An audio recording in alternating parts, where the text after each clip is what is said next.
Hello, everyone. So obviously today is a recorded video for class.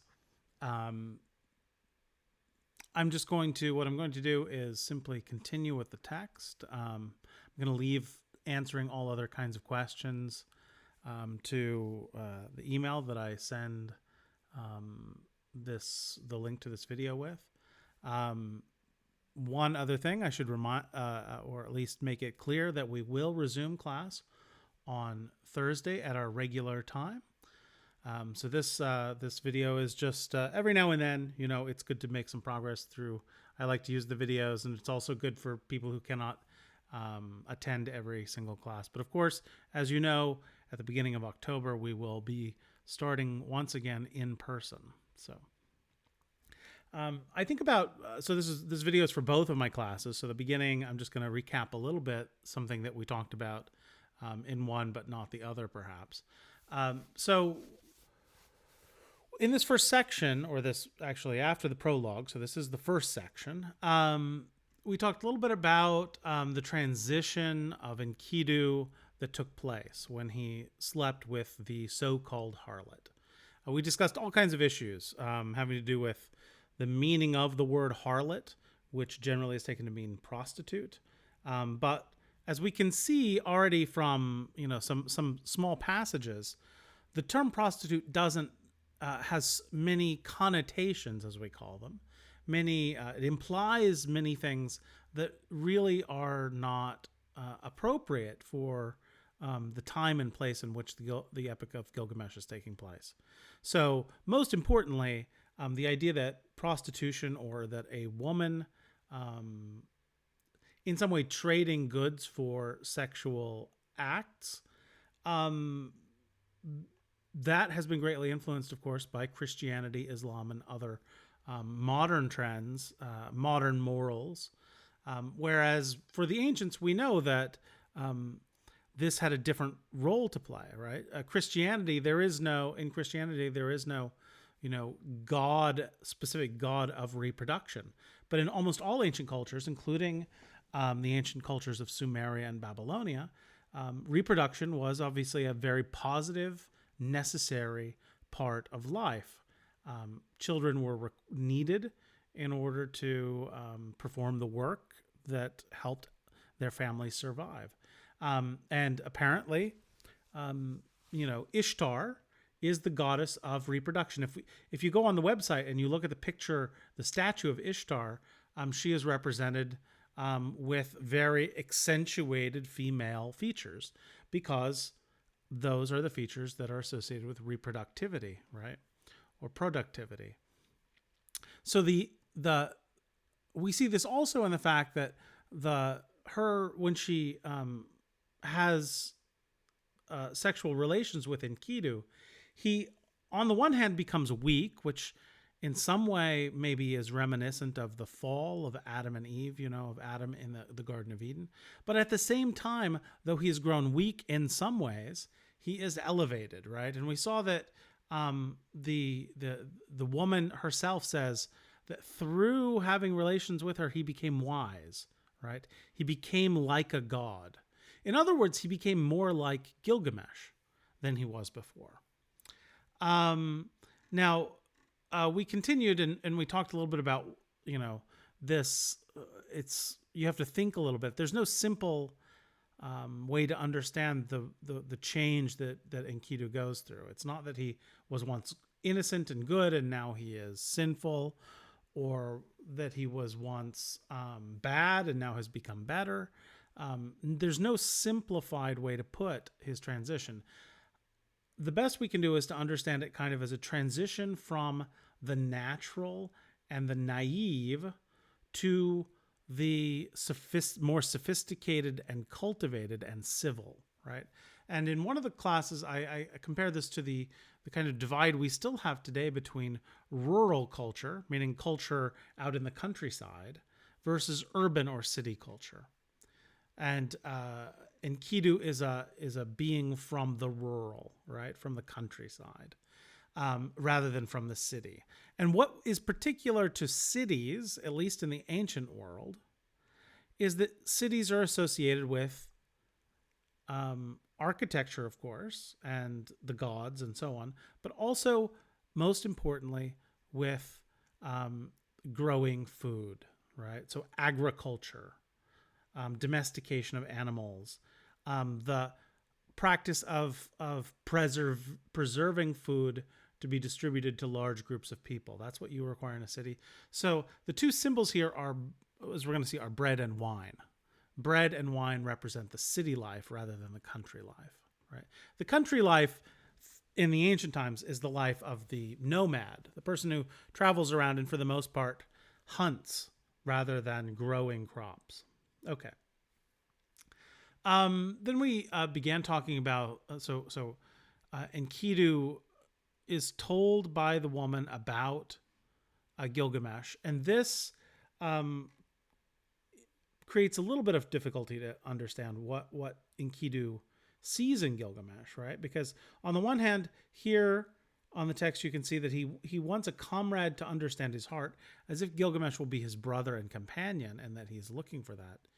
Yet, when we read the passage where he actually talks about Gilgamesh, it's clear that his goal is really to defeat Gilgamesh, and thus to prove that he himself is the strongest of all, right? As I said in class, I'm not really sure why this seeming conflict is present in the text, right? It could be because of the integration of different texts into one. It could be because the N.K. Sanders decided to play up and reemphasize the point of them being equals or brothers, which didn't make sense in this context, or some other reason, right?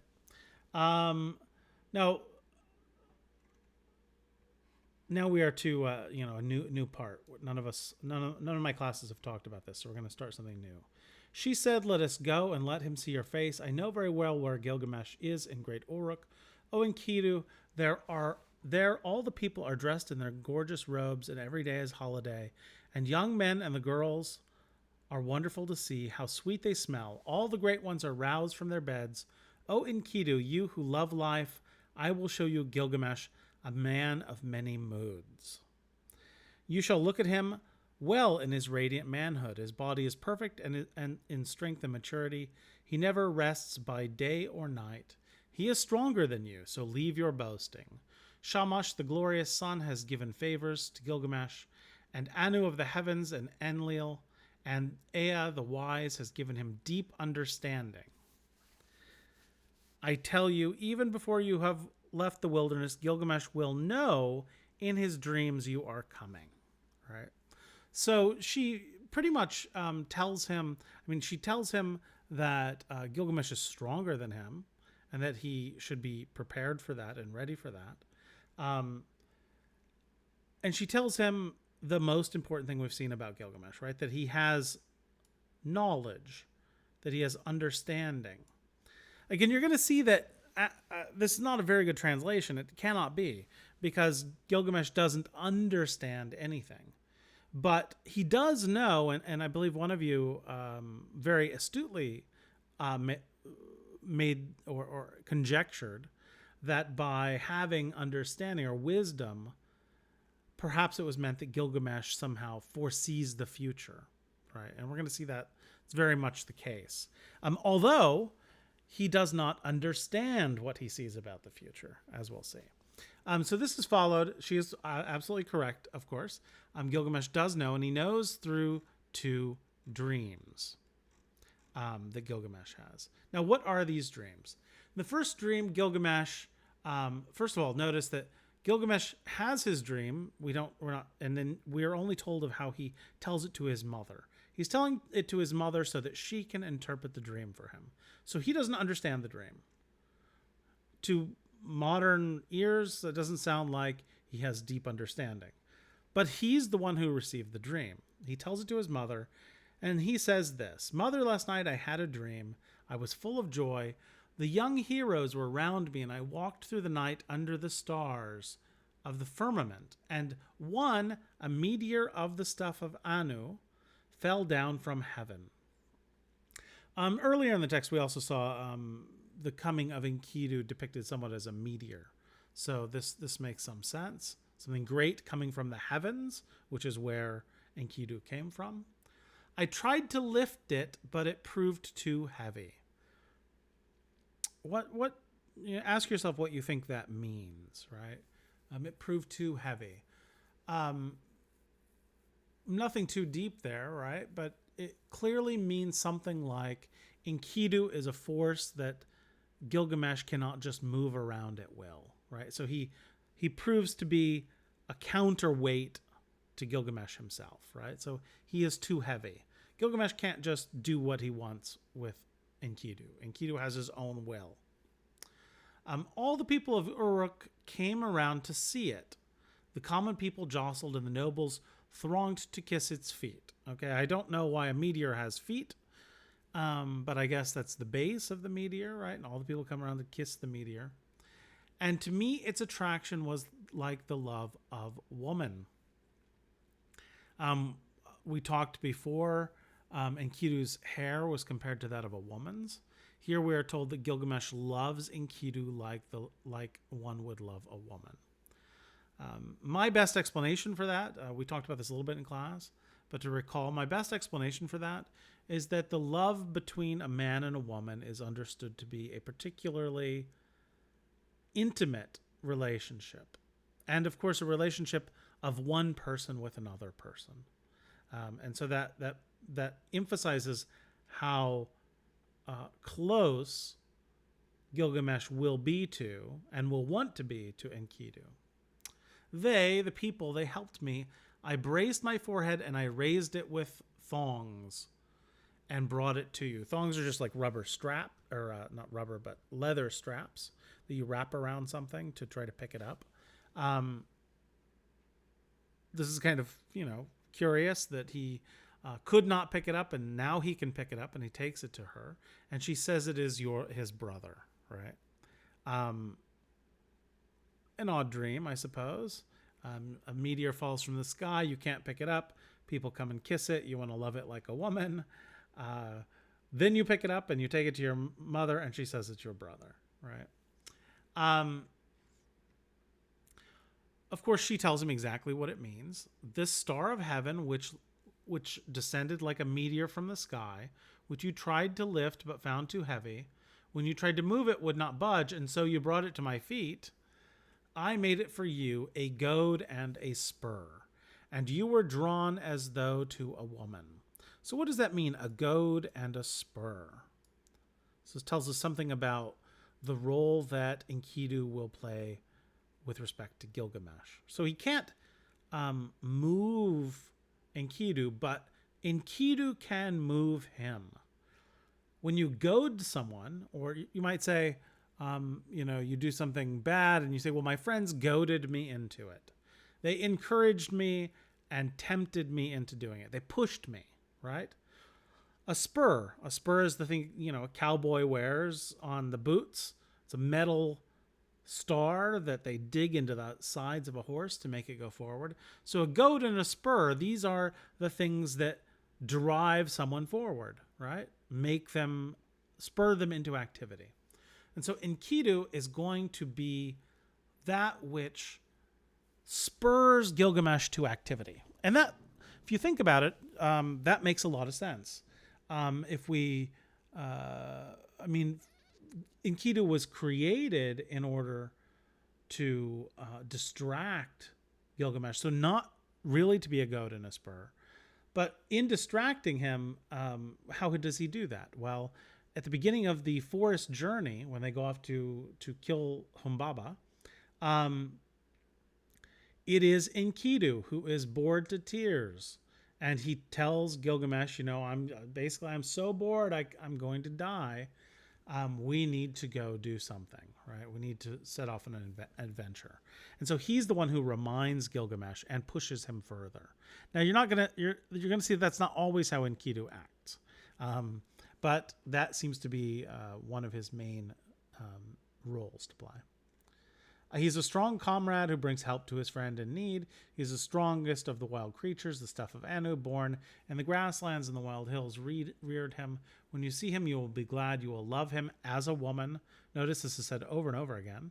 And he will never forsake you. I mean, he will never betray you. He will never go against you. This is the meaning of the dream. So, just repeat that again. Gilgamesh dreams, but his deep understanding apparently has nothing to do with actually understanding the dream. The second dream is about an axe, finding an axe. Let's go through the details a little bit. In the streets of strong-walled Uruk, notice strong-walled. I told you how important the walls are to the identity of Uruk. There lay an axe. The shape of it was strange, and the people thronged round. Again, notice in the previous dream and also in this dream, the people are always watching and observing what is going on. They're kind of the public, right?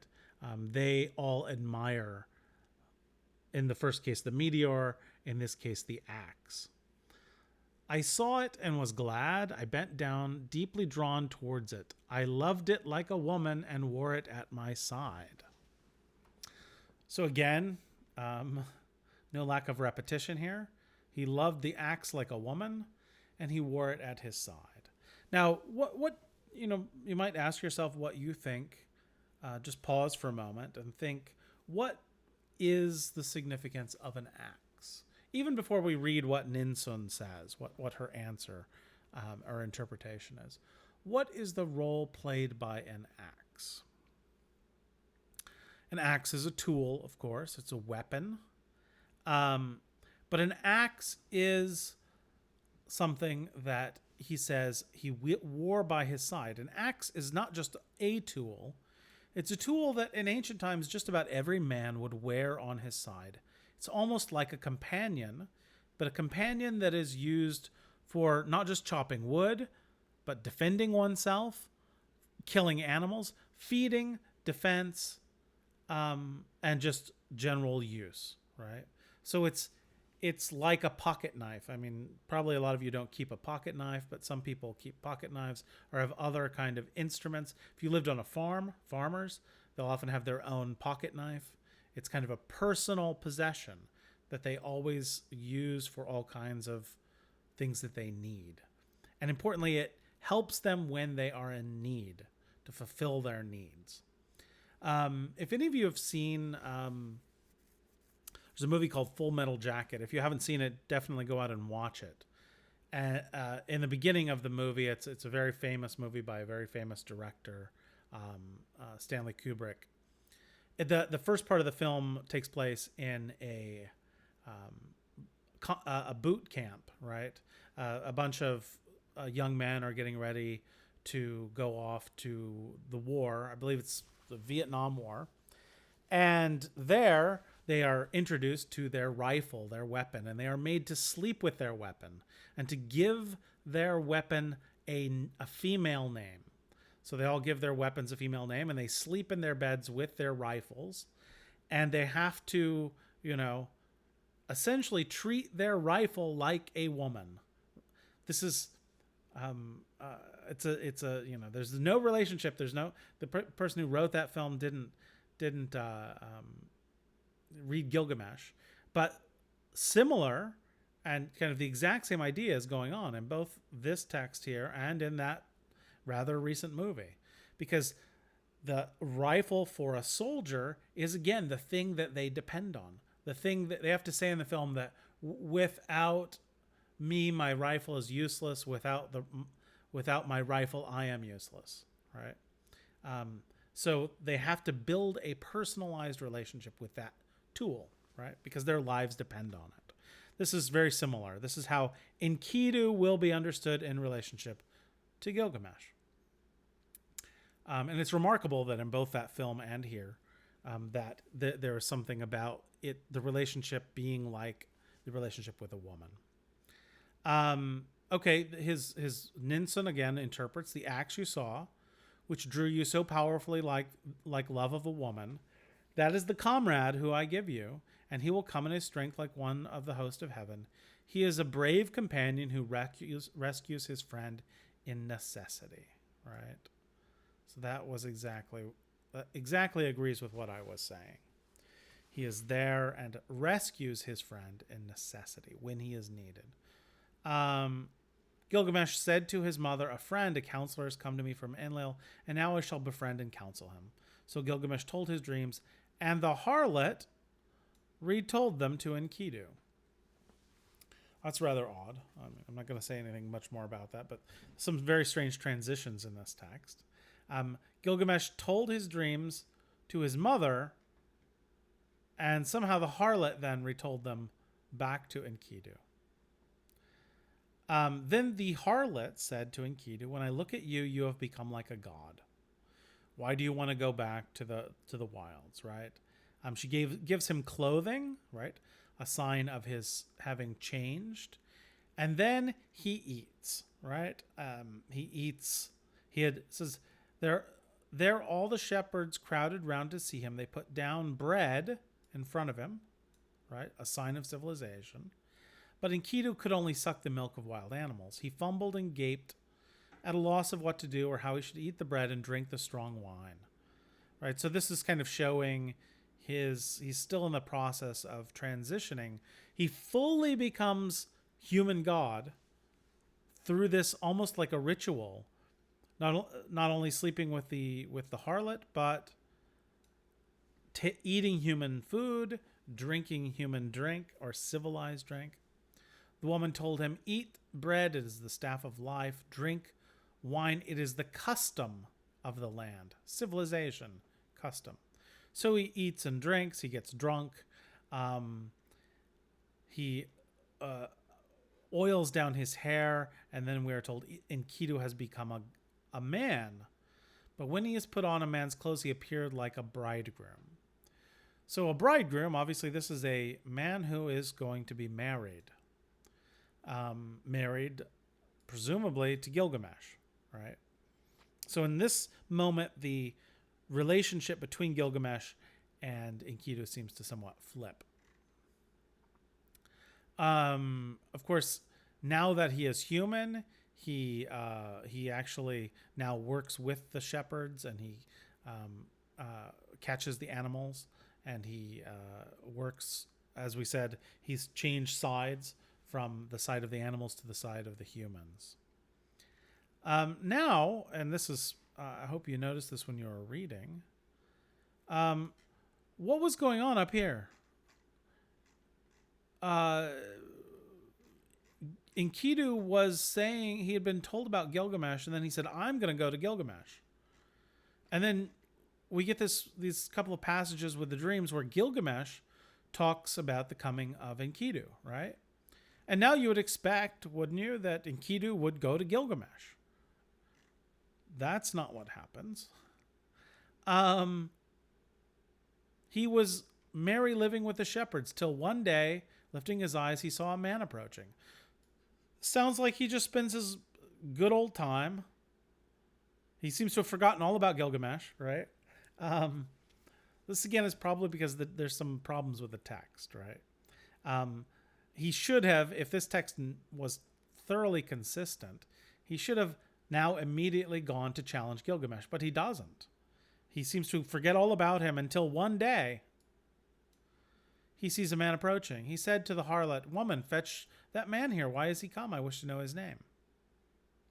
So the man comes and he talks to and tells Enkidu again about Gilgamesh, and tells him in particular that Gilgamesh is sleeping with the men who are getting married, or sleeping with, he's sleeping with the wives of the men who are getting married. He insists that he must sleep with them before. So it says, he does strange things in Uruk, the city of great streets. At the roll of the drum, work begins for the men and work for the women. So he's working his people. Gilgamesh the king is about to celebrate marriage with the queen of love, and he still demands to be first with the bride, the king to be first and the husband to follow, for that was ordained by the gods from his birth, from the time the umbilical cord was cut. Relates to something I said earlier. I asked when we were talking about the beginning of the text. I asked, what do we think about this practice of Gilgamesh kind of torturing his people? Is he right to do so? Is he doing something wrong by doing this? They clearly didn't like it, but here we get the answer. That was ordained by the gods from his birth. He was given the power to do whatever he wants. In ancient cultures, and Gilgamesh we see here, someone like Gilgamesh can do whatever they want. They have absolute right over the people and over their own people. It doesn't mean the people can't pray to the gods that they stop torturing them. But it says, that was ordained by the gods from his birth, by right, from the time the umbilical cord was cut. So if he wants to sleep with the women, no one can say otherwise, right? The gods can't stop him. They don't try to stop him. The people don't try to stop him. They just hope that he'll get distracted. But Enkidu wants to stop him, right? But now the drums roll for the choice of the bride in the city grounds. At these words, Enkidu turned white in his face. I will go to the place where Gilgamesh lords it over the people. I will challenge him boldly. I will cry aloud in Uruk. I have come to change the older order, for I am the strongest here. This is exactly what he said earlier, said he was the strongest. He doesn't say anything here, does he, about wanting to go find a companion who will understand him? No, he says he's upset. He has turned white in the face. He is livid with anger at hearing how Gilgamesh treats his people, and says he will prove that he is stronger than Gilgamesh. Now Gilgamesh goes to the city. He enters Uruk. He blocks the spot in front of Gilgamesh is about to go where he is. All the people see Enkidu entering the city, etc. We're not going to say anything about here. In Uruk, the bridal bed was made fit for the goddess of love. The bride waited for the bridegroom. But in the night, Gilgamesh got up and came to the house. Then Enkidu stepped out. He stood in the street and blocked the way. Mighty Gilgamesh came on, and Enkidu met him at the gate. He put out his foot and prevented Gilgamesh from entering the house, so they grappled, holding each other like bulls. Again, there's that image of bulls again, wild bulls. They broke the doorposts and the walls shook. They snorted like wild bulls, locked together. They shattered the doorposts and the walls shook. Gilgamesh bent his knee with his foot planted on the ground, and with a turn, Enkidu was thrown. Then immediately his fury died. When Enkidu was thrown, he said to Gilgamesh, "There is not other like you in the world. Ninsun, who is strong as a wild ox in the byre, she was the mother who bore you, and now you are raised above all men, and Enlil has given you the kingship, for your strength surpasses the strength of men." Now notice, Gilgamesh is like a bull, and his mother is, guess what? A cow goddess, right? A goddess that has the form of a cow. So that makes some sense that he is a bull. His surpasses all men. So Enkidu and Gilgamesh embraced, and their friendship was sealed. Right? Isn't that how it always goes? The men fight with each other, and then this is kind of the most stereotypical way of representing the male bonding, right? Again, I don't know how much this. Notice this is just one sentence in all of this. They are certainly deep competitors. Whether there is this kind of turn towards friendship is less clear. Okay, so that is the story of Enkidu. As I've told you many, many times now, these stories were not originally, one story. So, and we do know that there was originally a story that told the coming of Enkidu as the coming of a wild man and had nothing to do with Gilgamesh whatsoever. So don't be surprised if you find some inconsistencies between what we read in this previous story and what we will find in the Forest Journey and afterwards. So the Forest Journey is itself a story about, it's a kind of typical ancient adventure story. It is about the great hero who goes and defeats a terrible, terrifying, powerful being, and so proves his his right to be who he is, to be praised. It's also, in a certain sense, the ancients, the Greeks at least, and we can maybe infer backwards to the Mesopotamians, had some idea that the only way that human beings, because human beings die, the only way human beings can be like the gods and so become almost eternal, almost immortal, is by being remembered by others. So immortality comes through being remembered, right? Now, that's the best a human being can do. To be, there's a kind of saying, right, that every human being dies twice. They die once when their physical body dies, and they die a second time when the last person forgets their name.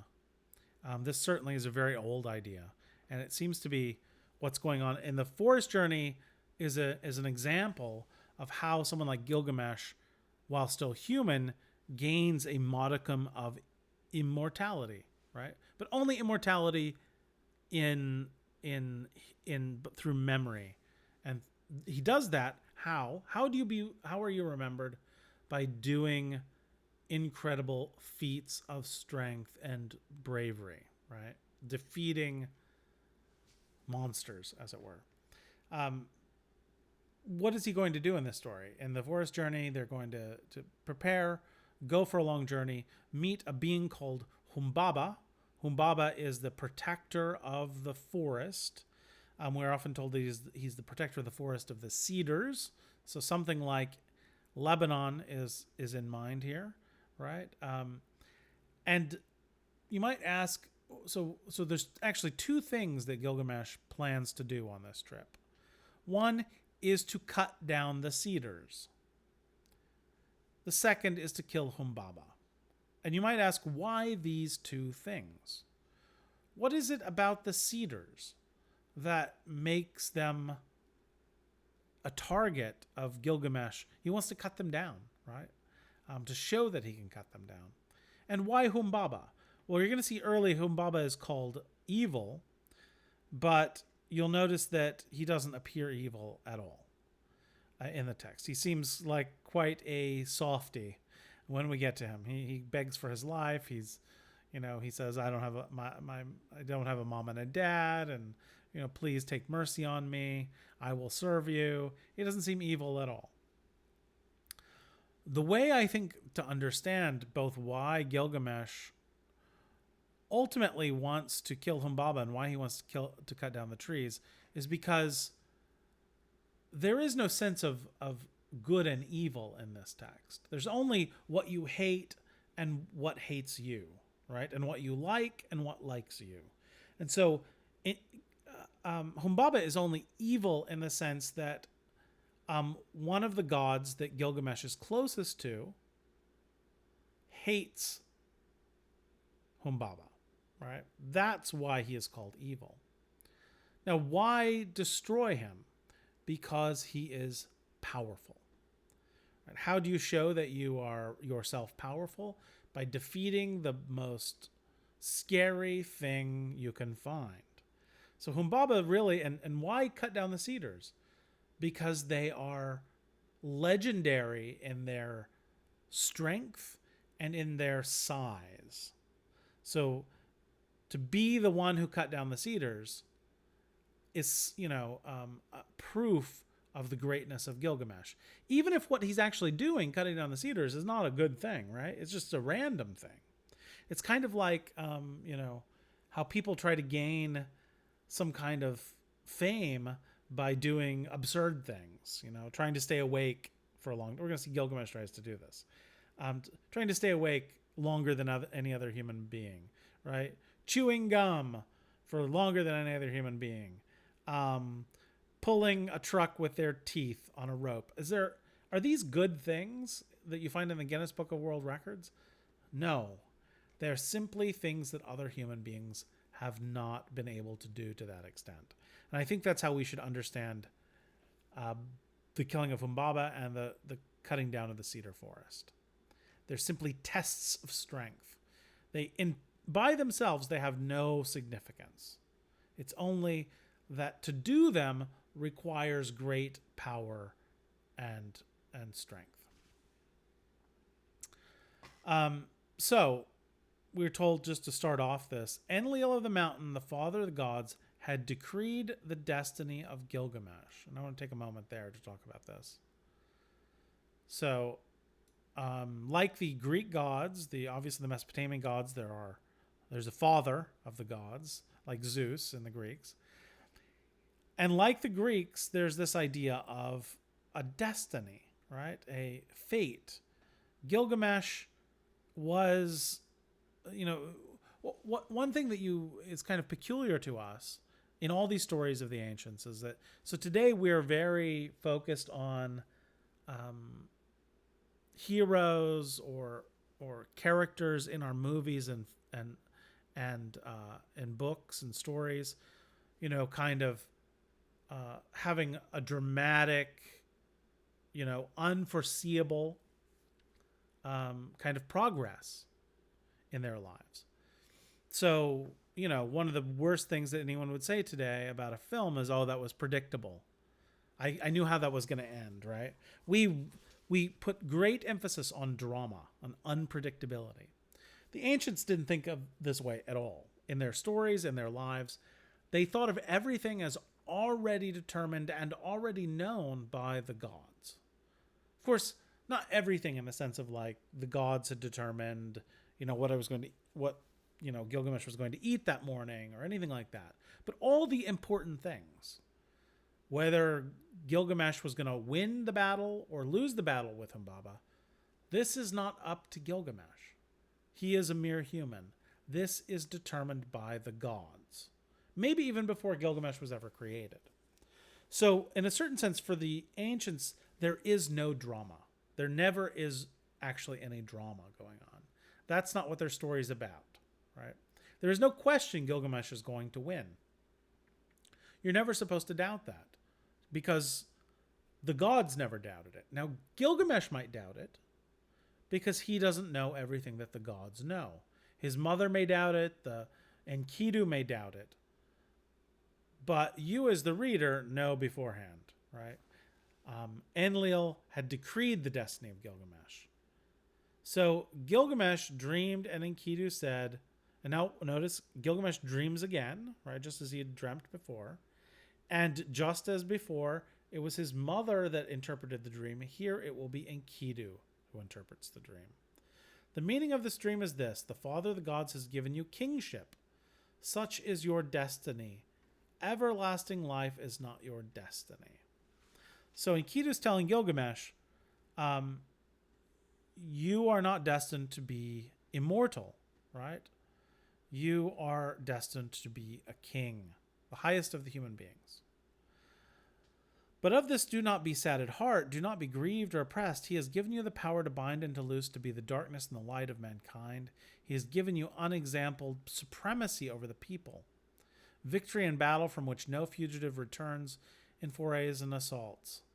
But do not abuse this power. Deal justly with your servants in the palace, and deal justly before Shamash. So this we're going to see at the beginning of the forest journey. This is a constant theme that Gilgamesh is not and cannot ever be immortal. No matter what he does, he will never be immortal. The most he will be is the master of mankind, and he should be happy with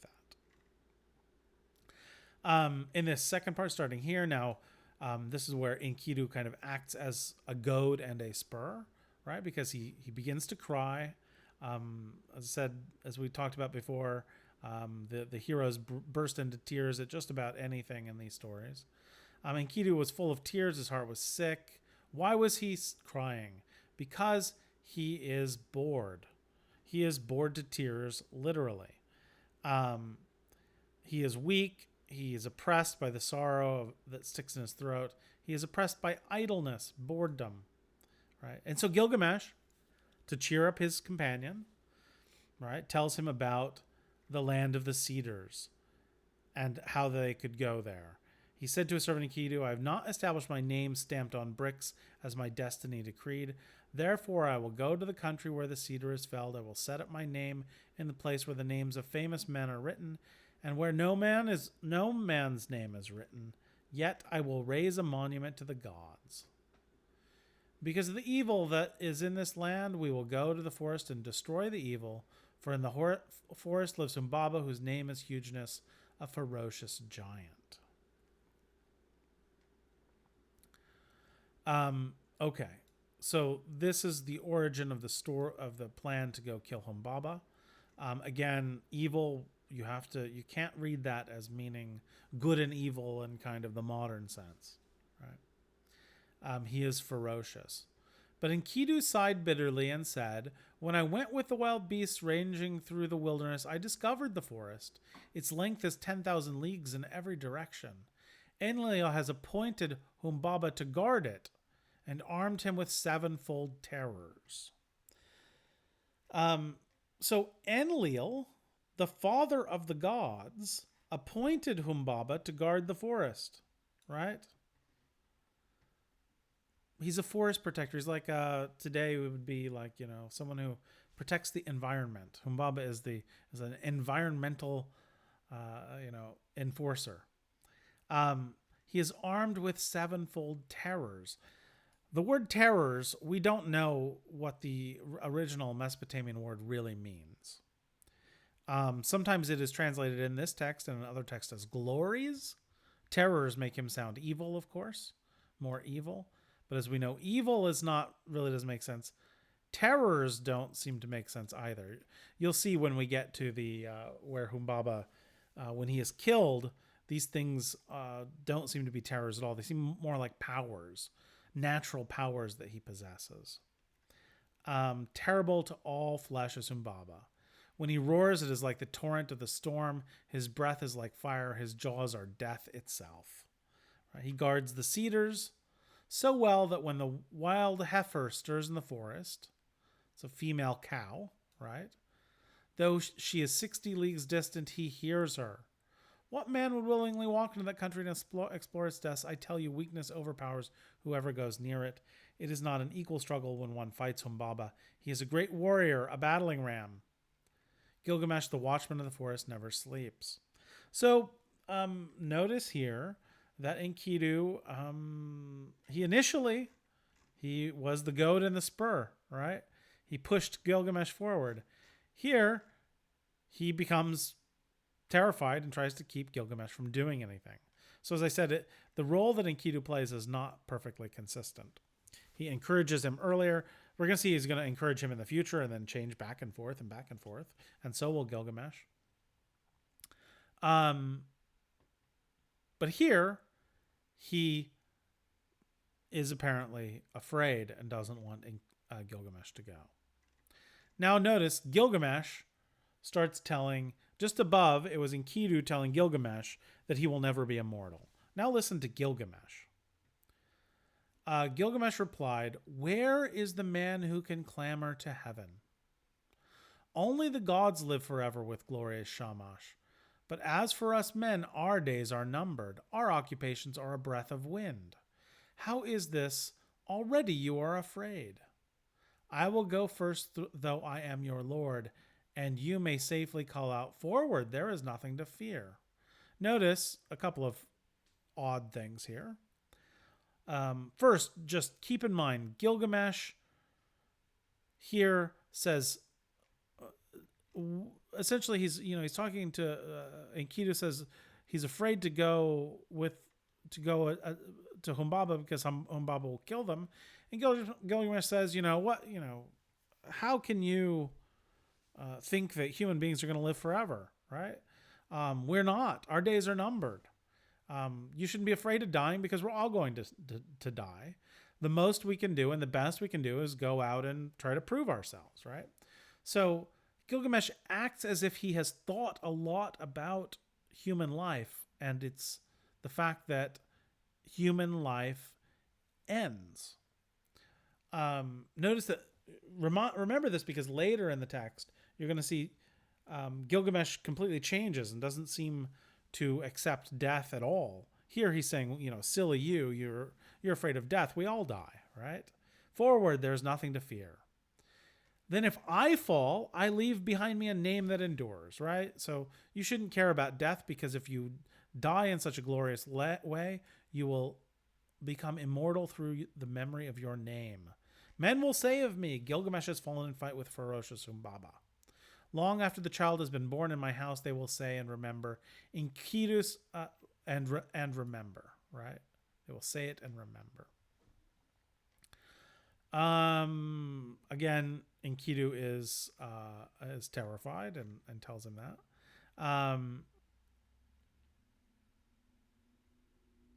They pray to the gods, and now listen again to Gilgamesh. So this, he says the same thing again, but in different words.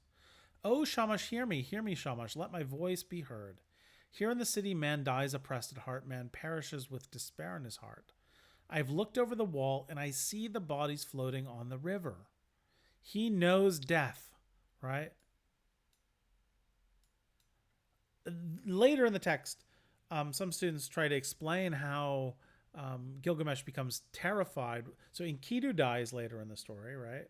And when Enkidu dies, Gilgamesh entirely changes, and he goes on a search for immortality. And often students want to try to explain that by saying, well, the death of Enkidu really is the first time that Gilgamesh thinks about death, and so it's kind of a shock to him. But these passages beforehand show that cannot be the right way to understand it, right? Because it says, I have looked over the wall and I see the bodies floating on the river, and that will be my lot also. Right? Look, I'm going to die. I know I'm going to die. Not only am I going to die, but I've seen death myself. It's simply, in a certain sense, it's simply unbelievable that Gilgamesh could be ignorant of death or have not thought of death. He's a king. He's killed many, many people. He has seen many of his own people die, as here. And in the ancient world, there were, today, if someone dies on the street in Beirut or here in the United States where I am right now, if someone dies, very quickly someone, rushes them away. In the ancient world, there were no such, public services. Death, when people died, they just died. They fell, they were in the streets, they were, floating in the river. Death is something that every ancient person would know very, very well. So the idea that a king would be unfamiliar with it is a bit implausible, I think. But here we know, he tells us. Indeed, I know it is so. I know that he knows that he himself will die. We can't even say that, well, maybe he's familiar with other people's death, but he hasn't thought about his own death. No, here he says he's thought about his own death. He knows it will be so. For whoever is tallest among men cannot reach the heavens, and the greatest cannot encompass the earth. So no matter how great Gilgamesh is, as long as he is human, he will be subject to the same death as everyone else. Therefore, I would enter the country, because I have not established my name stamped on brick as my destiny decreed.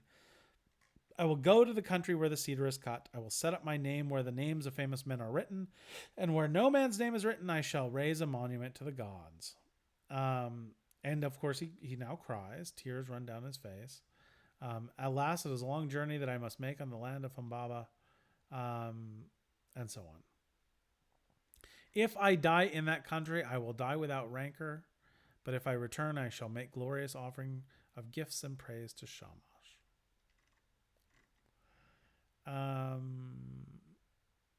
Now, what's going to happen in the text, kind of starting here, is kind of all the preparations for their journey. Starts with Shamash. And notice Shamash, the god, appoints him allies, right? The winds, appoints the winds to help him when he gets to Humbaba. So you're going to see the winds kind of, when Humbaba is going to attack them, the winds tie him down. This is part of how the gods orchestrate everything, and they make sure that Gilgamesh is going to win. There is no drama, as I said before. The gods will make sure of it. There's this whole not particularly interesting passages where they get their weapons, right? Their weapons are of course huge and have special names. Nothing too particular, too interesting about that. Then the people come and the counselors, right? They come and they gather in Uruk and they come to speak to Gilgamesh about his journey, right? He tells them what he's going to do, that he's going to, go to the cedar forest and cut down the cedars and kill Humbaba. And the counselors tell him that he has to be on his guard against Humbaba and that he needs the help of Enkidu. So here he says, counselors of Uruk, the great market, answered him, Gilgamesh, you are young, your courage carries you too far. You cannot know what this enterprise means which you plan. We have heard that Humbaba is not like the men who die. His weapons are such that none can stand against them. The forest stretches for 10,000 leagues and so on. So why do you crave to do this thing, Gilgamesh? It is no equal struggle when one fights Humbaba, the battering ram. When he heard these words of the counselors, Gilgamesh looked at his friend and laughed. How shall I answer them? Shall I say I am afraid of Humbaba? I will sit at home all the rest of my days? Right? How silly to tell me to be fearful. Then they go to his mother and talk to his mother. And Ninsun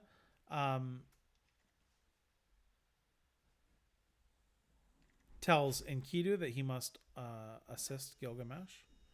Let's see, is there anything interesting here to go through?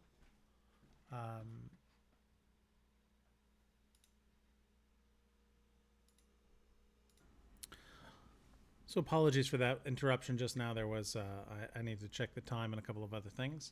So we're going to continue just a few more minutes, and then I'll wrap this up because we're about at the time we need. So back to the text. So the passages we've just been talking about was kind of a series of back and forth scenes between Gilgamesh, Enkidu, and his the counselors of the city, and Ninsun, the mother of Gilgamesh. There's a few interesting features of these kind of back and forths as I've talked about them.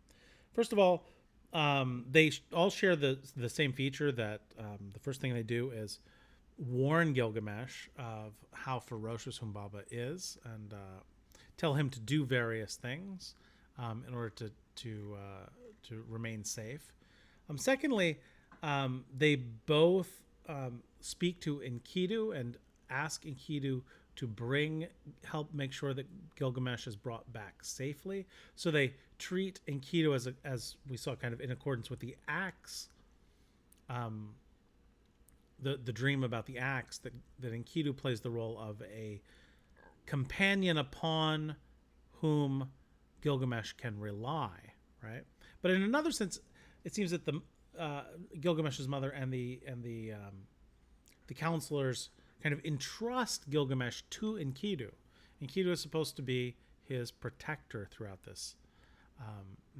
And another feature, which is peculiar, is that one of the reasons that Enkidu is supposed to play this role is because he has experience not only with Humbaba, but with fighting and with battles.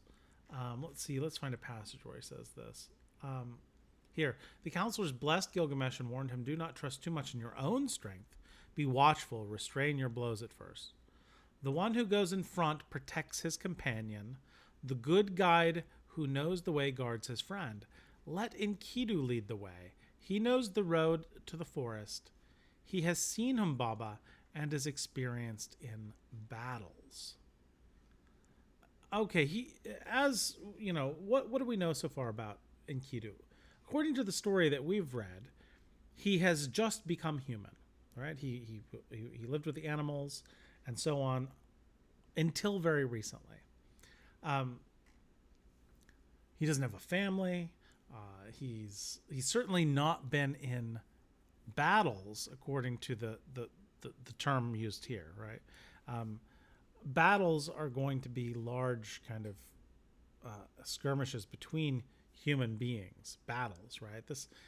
He wasn't in battles with the animals, right? He was friendly with the animals.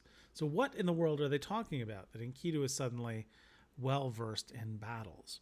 The answer here again is that the second story, Enkidu, is very different, right? The second story is not related to the first story, as it appears in this text, right? Enkidu here is, in a certain sense, a different character than he was earlier. Here, he is experienced in battles. Also, not only is he different in that way, but before we saw that he was a kind of brother to Gilgamesh. But here we are told in several places that, I didn't even mention it earlier, and Gilgamesh referred to Enkidu as, or he referred to himself as kind of Enkidu's lord, right? So as more, not only stronger than Enkidu, but having, authority over him. We see that again up here, right? The Ninsun tells Enkidu, serve Gilgamesh as a foundling serves the temple and the priestess who reared him, right? To be the servant. A foundling is like an orphan who lives in the temple, and serve him like that child would serve a priestess who takes him in, right? So in this way as well, and you'll see later in the Forest Journey, Humbaba actually makes fun of Enkidu for being like a servant to Gilgamesh. So, as I stressed earlier, the relationship in this text is inconsistent.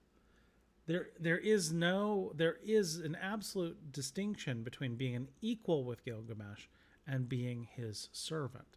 Because in the ancient world, being a servant meant being intrinsically the property of the one who was higher than, the one that was served. So are Gilgamesh and Enkidu brothers and equals, or is Enkidu the servant of Gilgamesh and the advisor and protector, the tool of Gilgamesh? Well, earlier, it seems that they were equals. Here, very clearly, it's the latter. Enkidu is like the axe that Gilgamesh wears at his side. Right. Okay. That portion. That's enough on that portion of the story. Okay. So now we come to the part where they actually go off to fight Humbaba. And looking at the time, this is a very good time for us to end this video. So I will see you all on Thursday.